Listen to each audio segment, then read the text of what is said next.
మనం ఈ భూమి మీద యాత్రికులు అంటే అర్థం ఏంటి? ప్రయాణం చేసేవాళ్ళు. మన ప్రయాణం పుట్టుకతో స్టార్ట్ అయ్యింది, మన ప్రయాణం గిట్టుకతో ముగుస్తుంది. ప్రతి సంవత్సరం మనం బర్త్డే సెలబ్రేట్ చేసుకుంటాం, కేక్ కట్ చేస్తున్నాం.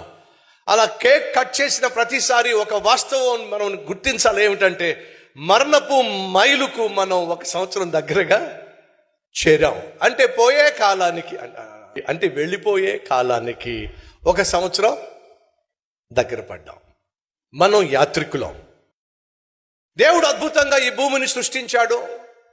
కాబట్టి దేవుడు నీకు నాకు ఒక అవకాశం ఇచ్చి, ఇదిగో అద్భుతంగా నేను సృష్టించిన భూమి మీదకు నిన్ను పంపిస్తున్నా. నువ్వు వెళ్ళి నేను సృష్టించిన భూమి మీద కొంతకాలం నివసించి ఆ తర్వాత మళ్ళా తిరిగి నా దగ్గరికి వచ్చేసాయి అని చెప్పి దేవుడు మనల్ని భూమి మీదకు పంపించాడు. మీకు జ్ఞాపకం ఉందా?